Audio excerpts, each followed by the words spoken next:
Hello there! Welcome to this third and final video on the response process. In this video, we will take a look at step 3 of the response process, which is going beyond the text. It would be a good idea to watch the first 2 videos we made before this one, before watching this third part. As an example for this process, we will use the story Tales of the Moonbase. It is available by clicking a link in the description below. Which of the following elements is part of going beyond the text? Is it A, writing a sequel to the story? B, exploring issues and themes in the text? C, summarizing the text? Or D, translating the text into another language? If you've answered B, exploring issues and themes in the text, you are correct. Going beyond the text, also known as generalizing beyond the text, is all about exploring the issues, the themes, the situations, and the problems in the text. It's about trying to figure out how it relates to you, to the people around you, and the world around you. It is also trying to find some solutions and plans of actions for these situations and problems. But don't forget, when you are discussing and analyzing those ideas, it is very important to always use elements from the text to back up your opinion. In Tales of the Moonbase, the issues and themes are isolation. It's astronaut Bob all alone on the moonbase. There's also FOMO, the fear of missing out. That's astronaut Bob focusing on getting connected, wanting some bars on his phone, so he doesn't miss out on what's happening in social media, for instance. The technology taking over, that's the computer deciding to just leave. And mental health. The moon cats, are they real to astronaut Bob? Does he actually believe that they exist? For the purpose of this video, we are going to take a look at only the isolation theme. Why is isolation such a good theme for Tales of the Moonbase? Well, the first reason is astronaut Bob is alone on the moon. There's no one with him. There are no crew members, no family, no friends. He's all by himself. Also, he only talks to a computer. He doesn't talk to anyone else because there is no one else. And when he talks to the computer, there's no real connection. The computer even refuses to use astronaut Bob's name. He insists on calling him Lunar Ranger Sir, making this connection very impersonal.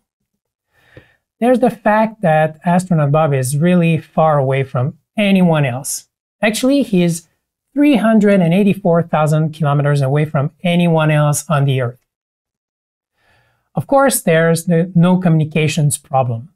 He doesn't have any bars. It's impossible for him to communicate with the outside world.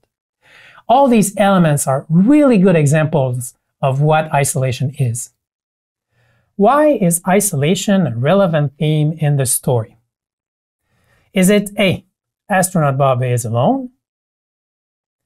B, the moon is far from the Earth? C, there's no signal, no communication? Or D, all of the above? If you've answered D, all of the above, you are right. These are 3 very good examples of isolation. Astronaut Bob is by himself on the moon with no one. Astronaut Bob is really far away from anyone else because he is on the moon. And astronaut Bob cannot communicate with anyone else because he has no signal. How does isolation affect and relate to you, the community, and the world around you? Well, generally speaking, people tend to want to belong. It is a human characteristic to want to be part of something like a group. For instance, a group of friends, a family, a music band, a sports team, an MMORPG guild, an otaku association, any type of group. But being on the moonbase so far away from anyone else and with no means of communications with the outside makes it completely impossible for you to be part of any of these groups. One way isolation can affect us is when we feel left out, when we feel like we are missing out on what is happening.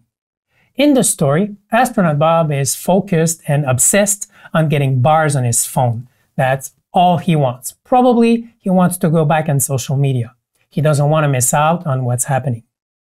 Ironically, because he doesn't want to miss out on his social media and only focuses on getting bars, he's actually missing out on what is happening for real on the moon base. Now, what can be done to avoid feeling left out? One thing that could be done is to take a step back from what you're doing, to get a better perspective on things, to see the big picture. Is it that important to look at a post the moment it comes out? It will still be available in the future. It doesn't have to be done right now. And also by looking around us. If in the story, astronaut Bob had taken more care of the base and its equipment, if he had looked around at what was happening, he would have noticed that the computer was up to something. But because he was feeling left out, he was focused on the wrong things, and he missed out on what was actually happening. And another way isolation can affect us is with depression or sadness. When you're all alone, when there's no one around you to give you any support or any help, to notice your needs or to listen to you, can be very difficult. In the story, there's no specific mention of sadness or depression, but it can easily be imagined that this is how astronaut Bob is feeling because of his situation. What can be done to avoid depression or sadness? Well, making sure you are getting the help you need. Keeping your eyes open for signs of people in need of help. Showing that you are available for support. Listening when people need to be listened to. And talking about it to better understand the problem and learn to deal with it.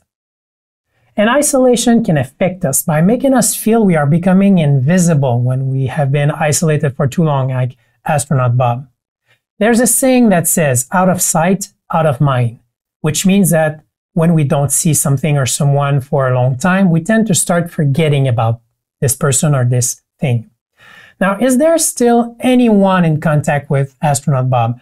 Do they still know he's there? Is there anyone still trying to reach him, or have they completely forgotten he exists?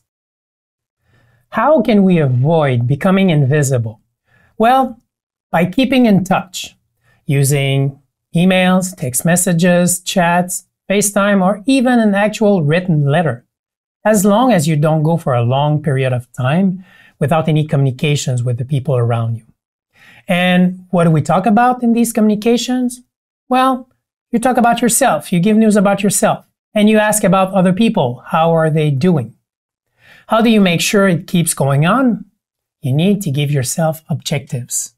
Things like, I will talk to at least one person a day, or on every Saturday morning, I will write to all my friends just to say hi. This is one way you will not become invisible. You will not be out of sight or out of mind. The idea behind going beyond the text is to express how themes, issues, situations, and problems in the text will affect and relate to you, the community, and the world around you. In this video, we looked at the example of isolation as a theme. We could have easily used another theme like, for instance, technology taking over, and talked about how the computer is starting to make its own decision and leaving astronaut Bob all by himself.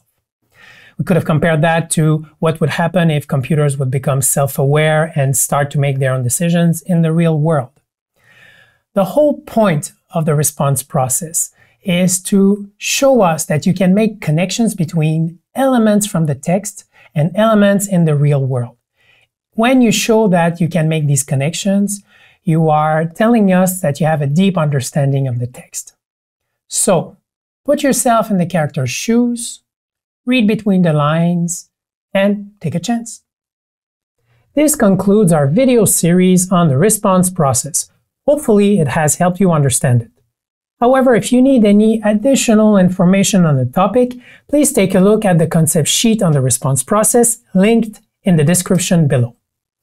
Goodbye and good luck.